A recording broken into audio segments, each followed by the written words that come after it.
ठीक, तीनों में हमने दिखाया है कि जब थिकर एंड पे हूँ वहाँ पे भी मैं दिखाऊंगा, जब हमने पैरेलल रखा था ये प्रिज्म तो वहाँ पे लाइन बैंड क्यों नहीं हो गई थी यहाँ पे जो पहले यहाँ पे हमने रखा था, तो ये लाइन अगर आप देखोगे ये बैंड नहीं हो सकती है ये लाइन, क्योंकि हमने परपेंडिकुलर रखा था, इसमें जो नेल्स थे हमने वो लाइन परपेंडिकुलर रखी थी। अब हमने परपेंडिकुलर नहीं रखी है, इंसिडेंट रे जो है स्लोप में रखी है। स्लोप में अब जब हमने इंसिडेंट रे रखा है तो हम देखेंगे यहाँ पे इंसिडेंट रे और रिफ्रैक्टेड इमर्जेंट रे कहां तक जाएगी। ठीक है, यहां पे बेटा फोकस करो आप।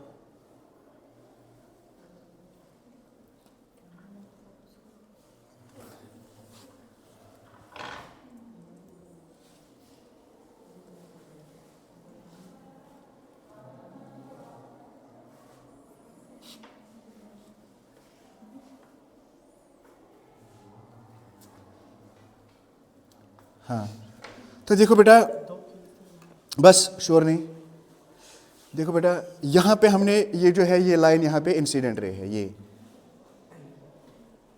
इंसिडेंट रे, हमें देखना है कि ये कितना बेंड हो गई, ये इमर्जेंट रे है।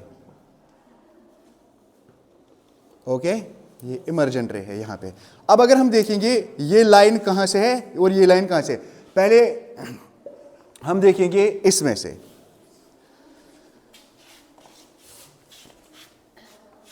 देखो ये लाइन जो है बराबर, जो ये 4 पेन्स है ना यहाँ पे, नील्स जो है ना 4, ये एक ही लाइन पे आ रहे हैं, एक ही लाइन पे ये आ रहे हैं। सो इसका मतलब है कि हमने जब रिफ्रैक्शन थ्रू ग्लास प्रिज्म के ओर देखा है, हमें ये एक ही लाइन पे आ गए हैं। ये ऐसे लगता है जैसे कि ये एक परपेंडिकुलर है, ऐसे लगता है जैसे कि ये क्या परपेंडिकुलर है। मगर जब हमने यही ग्लास प्रिज्म जो है, जब हमने इसको उठाया है यहाँ से और फिर देखा है, इसको हम उठाएंगे यहाँ से, देखो बेटा इसको हम यहाँ से उठाएंगे, ठीक, अब यहाँ से इसको हम उठाएंगे इस तरह से, ठीक। अब हम यहाँ देखेंगे ये कहाँ से ये कहाँ तक जाता है, ठीक है, ठीक। ये इस तरह से आएगा लगभग यहाँ और लगभग यहाँ पर आएगा।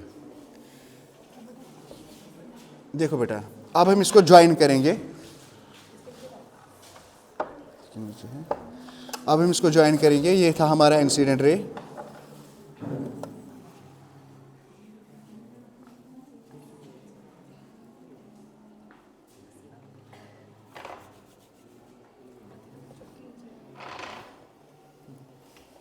ठीक, ये हो गई है यहाँ से यहाँ, ये हो गई है यहाँ से यहाँ।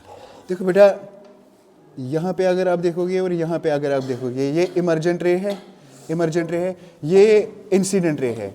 Incident ray, when a ray of light passes from rarer medium to denser medium, it bends towards the normal या thicker end of the prism, and when a ray of light passes from prism denser medium to rarer medium, it bends away from the normal। तो ये हमने देखा है यहाँ पे refraction occurs both when it enters the prism as well as when it leaves the prism। अब यहाँ पे आ जाएंगे, जो पहला केस हमने यहाँ पे बनाया था, यहाँ पे हमने लाइन जो रखी थी वो परपेंडिकुलर थी। जब भी कोई लाइन किसी सरफेस पे परपेंडिकुलर होती है तो वो वहीं से आ जाए, वो डिबेट नहीं कर सकती, अपनी पाथ वो डिबेट नहीं कर सकती, वो जहाँ से आएगी वो वहीं से वापस चली जाएगी। तो यहाँ पे हमने स्लोप में रखा है एक लाइन, इंसिडेंट लाइन। फिर हमने जब इसको प्रिज्म की ओर देखा है तो हमने देखा है कि यहाँ पे रिफ्रैक्शन हो गई है। ये था हमारा आज का प्रैक्टिकल, हमारा ये था।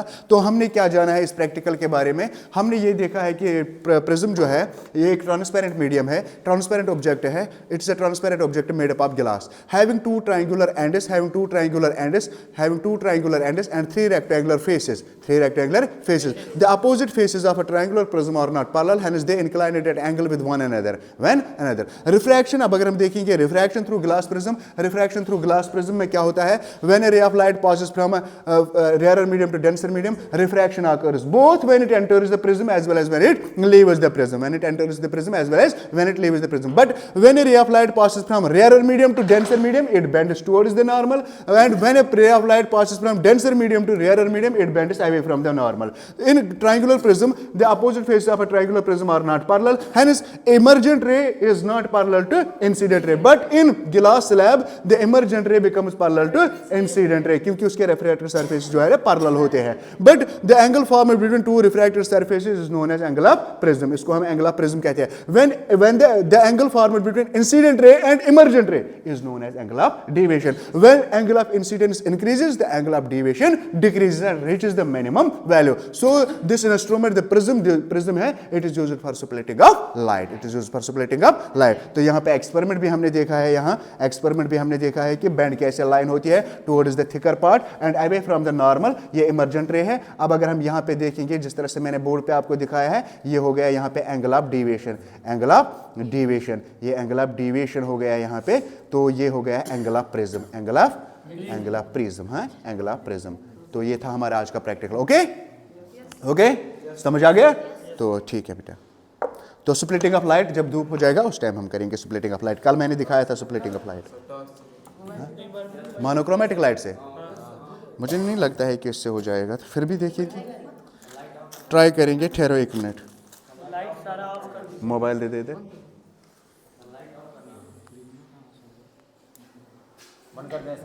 एक मिनट, हाँ अब तब तक सर बंद कीजिए।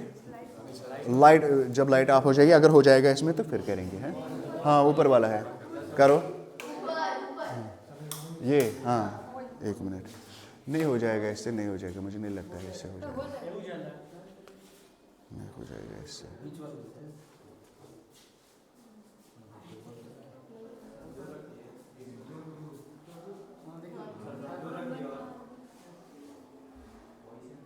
एक मिनट हो जाएगा।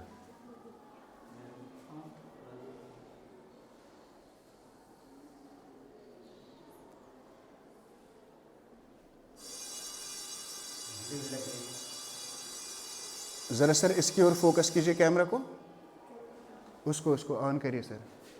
हाँ तो बेटा जैसे कि हमारे पास लाइट नहीं है तो टॉर्च की मदद से हमने ये क्या किया है, लाइट। जब धूप हो जाएगा उस टाइम ये इससे अच्छा विजिबल हो जाएगा। तो इससे कुछ कलर्स यहाँ पे बनते हैं, मगर पूरा विजिबल नहीं होता है, ये पूरा कलर्स होता है। तो इससे पता है हमें चलता है कि जो प्रिज्म है ये एक लाइट को, व्हाइट लाइट को ये स्प्लिट करता है कितने कलर्स में, 7 कलर्स में। तो white light consist of how many colours, 7 colours. इसको हम वेबगोयर कहते हैं। यानी ये जो यहाँ पे लाइट बन गई है, ये जो यहाँ पे लाइट बन गई है, ये कलर जो यहाँ पे बन गए, तो एक ही लाइट के 7 कलर्स है। इससे हमें पता चलता है व्हाइट लाइट कितने कलर्स की बनी है, 7 colours. So prism is used for splitting of light. Light on कीजिए, सारा लाइट ऊपर। ओके, तो ये था हमारा आज का प्रैक्टिकल। ओके।